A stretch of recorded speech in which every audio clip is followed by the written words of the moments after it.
industry. Magandang umaga, magandang tanghali at magandang gabi po sa inyo lahat. Ako po ang inyong kaibigan, si Roy Sipolto mula po sa Usapan Business Kaibigan, only here at TKN. Ngayon may kasama tayo talaga. Ito, bigatin to. Pero hindi bigatin na, alam mo na. Pero ito. Hindi figuratively. Pero may figure siya. Tsaka marami kong natutunan sa kanya. Nakita kami last Friday. Ay, last Saturday yun. Saturday. Ladies and gentlemen, si Ma'am Karina. Hello! Yes! Mga kaibigan, kamusta po? Yes. Magandang umaga. Sa part ng mundo ko, we always say good morning or magandang umaga sa inyong lahat. How do you say magandang umaga? Good morning. Good morning. Ayun, good Yeah. morning. Good morning to all of you. Yes. So ayan, good morning, good evening, good afternoon kung nasa man sulok ng mundo tayo dyan. Ngayon mga kaibigan, doon sa mga kababayan natin na may mga extra money dyan o kaya hindi nyo alam kung saan nyo dadali ng pera ninyo, meron akong magandang suggestion.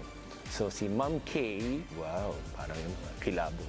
Si Ma'am Karina, she would explain to us isang possible way na pwede nyong iparada yung inyong extra income para hindi siya naka-stay sa bangko, ma. So, ano mamang anyong balita? So, last Saturday kasi, based dun sa presentation na ginamit ko, by the way, I work for a real estate company. And Yeah, you can mention it, yeah, I work for a real estate company, and normally I give out talks about on how to do or on how to deal with your finances. Of course, as a real estate professional, I don't want to burden my clients because, of course, my forever goal for them is that when they buy a property, it's longevity that they should aim for. Depende sa kanila kung ang purpose ng pagbili nila ng property is to save or for their retirement or just something na mag-earn ng income habang natutulog sila or habang nag-work kayo dito. Oy, wow, natutulog. Or yung mga na-meet ko kahapon, they call themselves Dora. Kasi they like to travel. So sabi ko sa kanila, I don't want you to offer a property that would stretch you out financially. Because at the end of the day, taking care of ourselves is far more important din talaga. So kasi pag nababurnout ka or napapagod ka, you have no way to relax. Medyo ang hirap ng buhay natin dito, ang lamig. Ang lamig-lamig po dito sa lugar ninyo. Oh my God, nag-snow kagabi. Yeah, Merry Christmas! Happy New Year! Ayun. So yun. So sabi ko sa kanila, it's always important that when you wanted to buy something or you wanted to invest into something, before you dive in, you always have to check your finances very well. Kasi for example, may gustong-gusto kayong investment. Kasi there are different kinds of investment, by the way, not just real estate. Okay. So we have mutual funds, we have bonds, we have stocks, we have Alright. Bitcoin as well. Uy. Marami dyan yung mga negosyo na pwede kang parang bibilhin mo siya in franchise, parang ganyan. So nauuso din yon. So you can also check those. And of course, real estate. Yes. No? So real estate has proven a proven industry na very resilient siya through any crisis, pandemic man yan, or global economic crisis, nandyan pa rin talaga siya.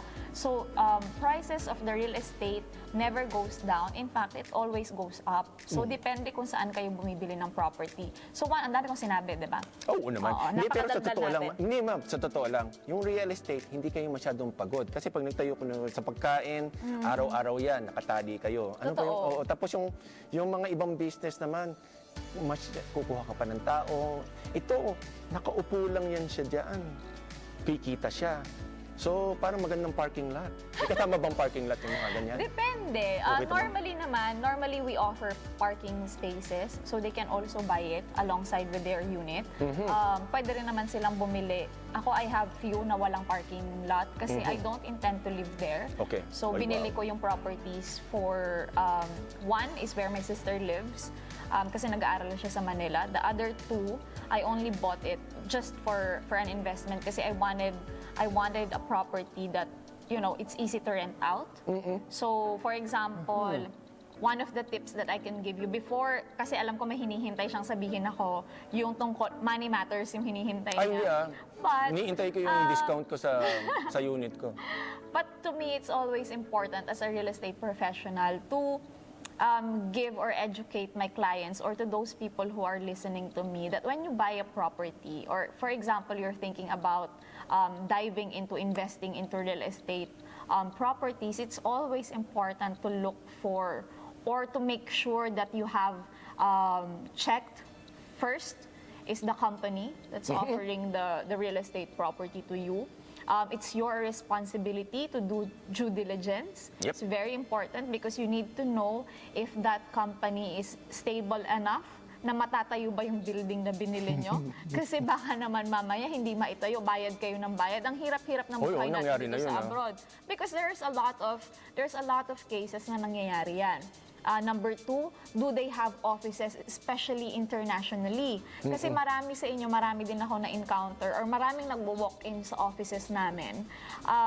Nagugulat ako, nabentahan sila sa mall and everything, and then nahihirapan sila na makipag-communicate sa Manila. Of course, different time zone. So make sure that the representative that you are talking to, they have an office at least close to where you live.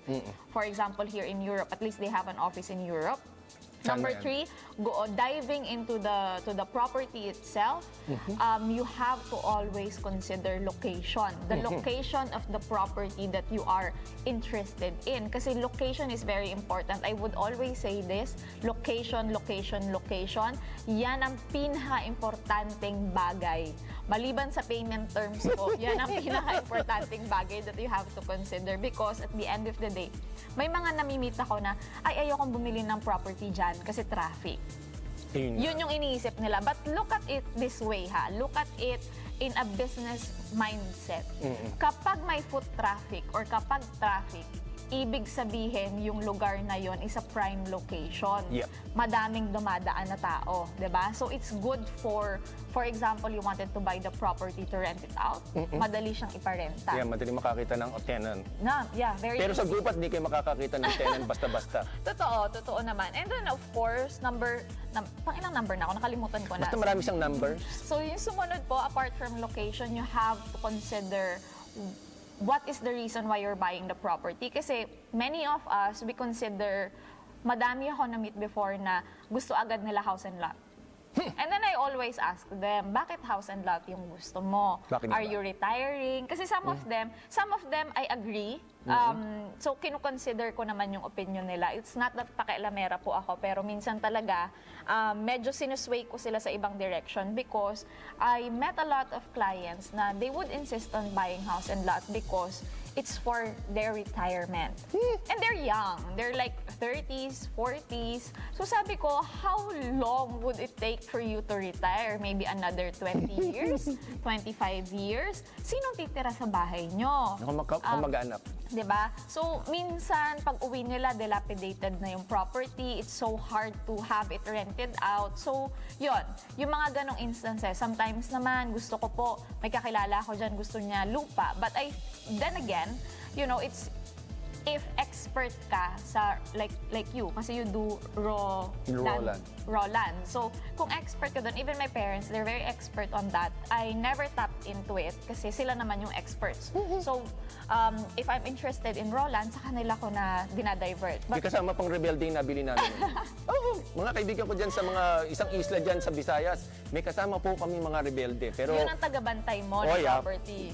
Ganun tayo. Yun ang kanyang tagabantay ng property. So- Okay, the other one is sustainability. You always have to put your money in an area or in a property that is sustainable or self-sustained. Kumbaga, in a place, again, it connects to location.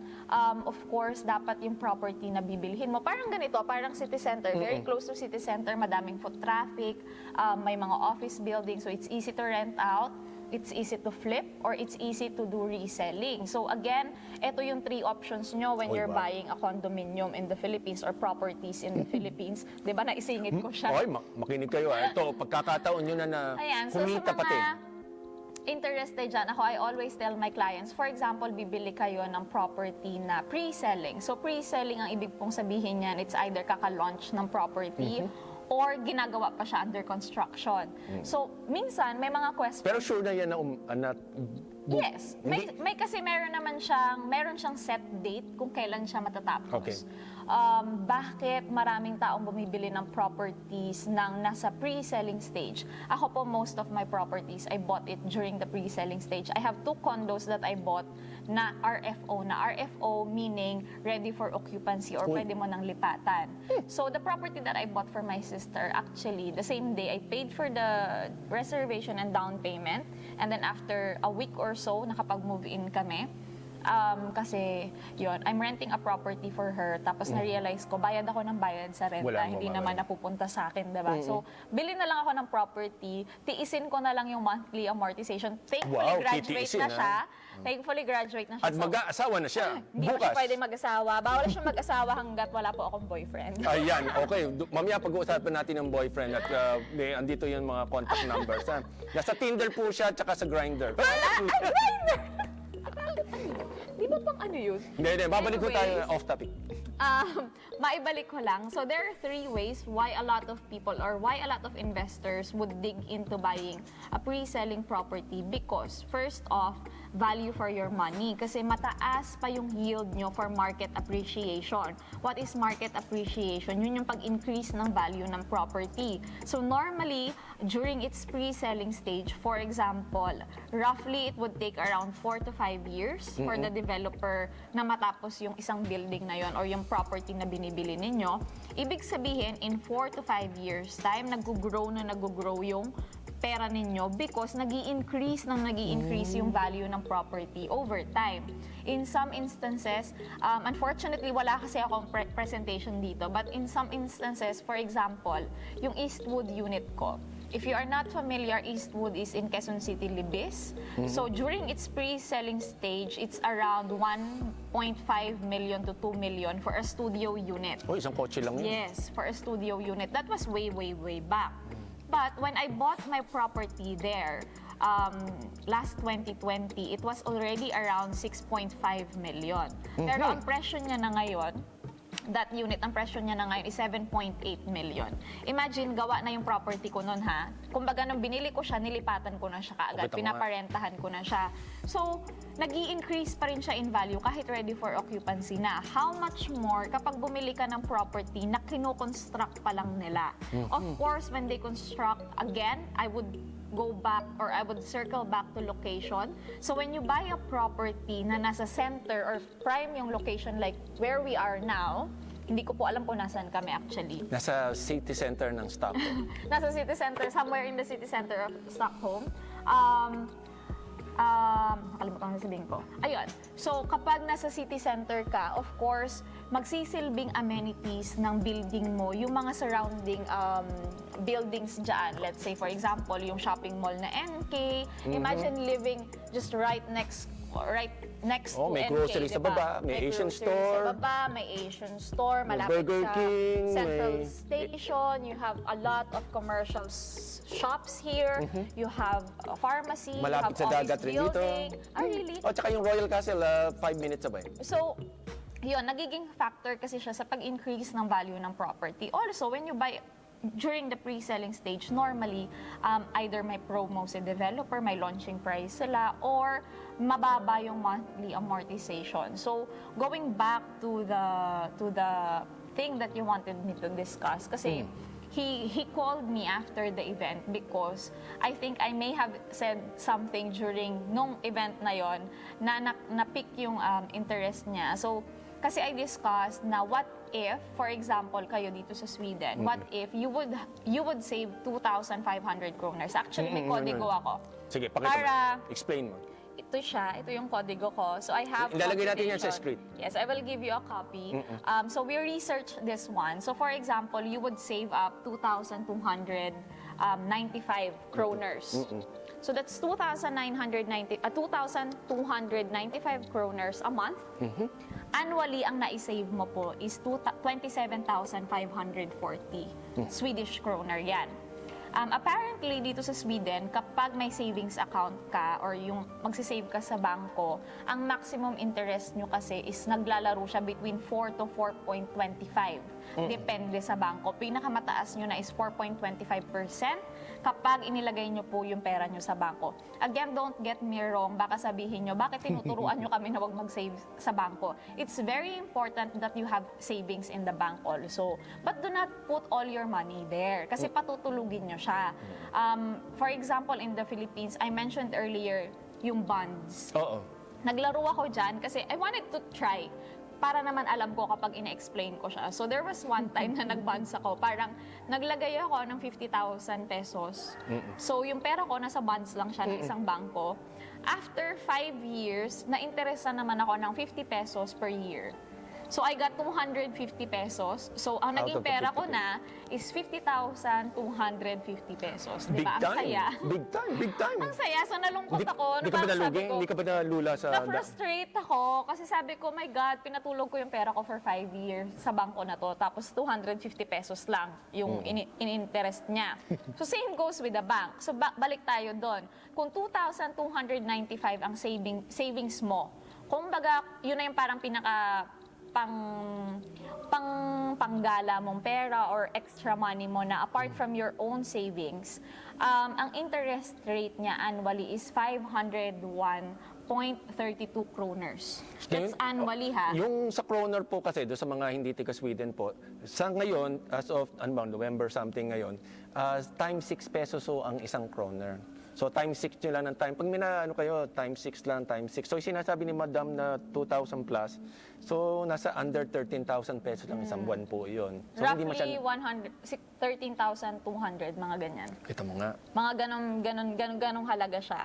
So, kung magsisave ka ng 2,295 per month for a year, with interest sa bangko, ang makukuha mo is 28,041.32 kroners. That's your annual income with interest from the 2,295 na sinisave mo.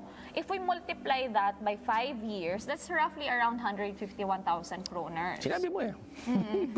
Based yan sa computation ng aking researcher na nandito po siya sa likod ng camera. Head of Economic Yeah. Research and Development of the... So, ni-research niya talaga yan. Of course, there are also properties that would only cost around that much. So, hindi masyadong masistretch kayo financially.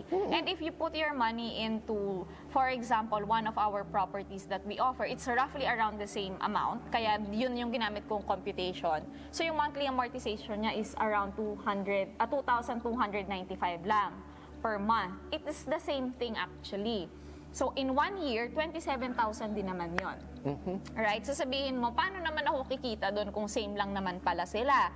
So, in 5 years' time, imagine, conservatively, nag-increase yung value ng property, say 1 million pesos in 5 years. That's very conservative, given that the properties that we make is basically in a center or a city center within the city center. Ganon kami mag-develop ng properties. So we have shopping malls inside, we have parks, churches, we even have properties na papagawa namin ng sariling train line nila Kita mo to nga eh. make it more accessible. Diba? So, for that property alone, let's say nag-increase siya in value ng 1 million pesos. And 1 million pesos is roughly around 100, yung mathematician ko, it's around 167,000 kroners in a year.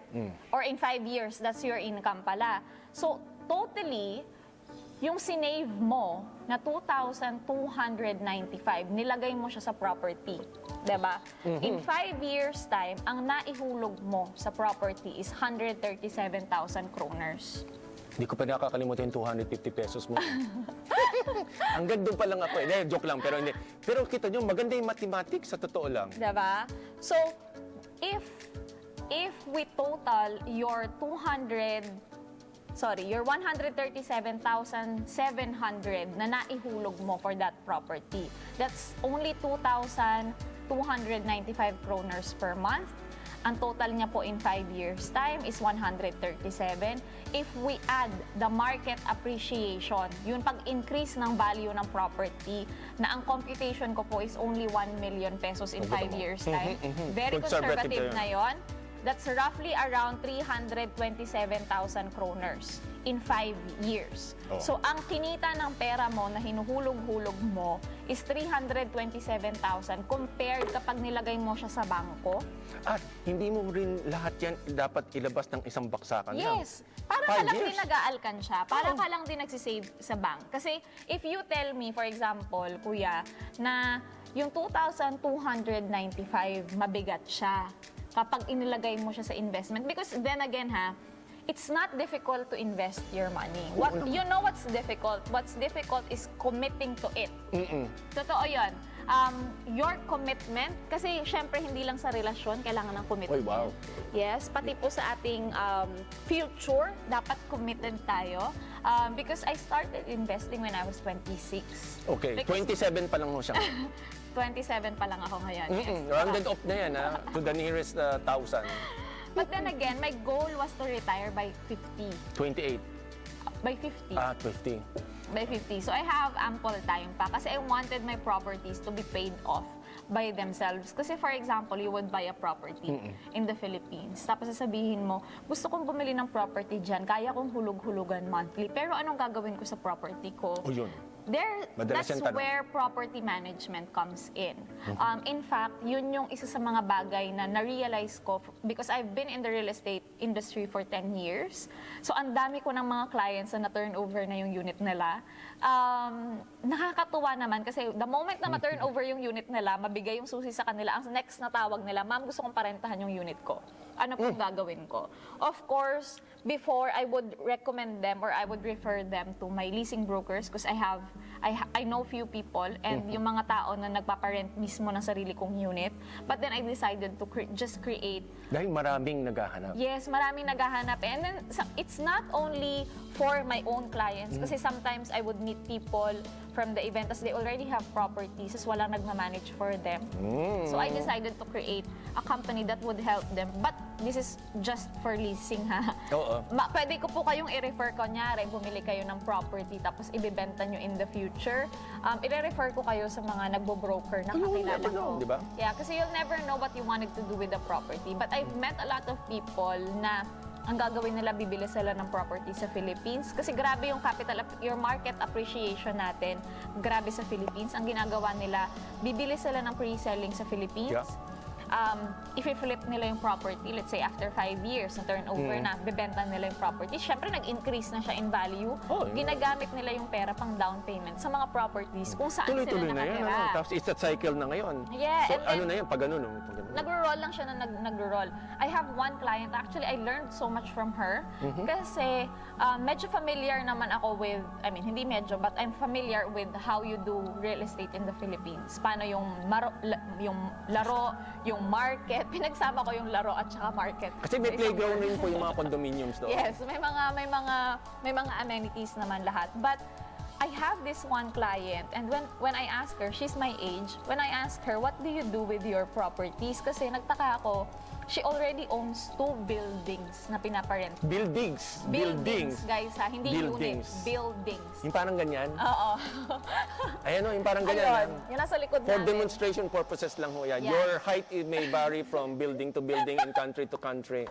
Okay? So, wag ko kayong masyadong... Ito ay pawang pansudula, Pansadula. lamang. Oh, Okay. yes. So I have this client, unfortunately hindi ko inask yung permission niya so I'm not gonna mention her name. What she did was bought a property during the pre-selling stage. This is what she did. Bumili siya ng property na pre-selling, yung kaka-launch pa lang or kino-construct pa.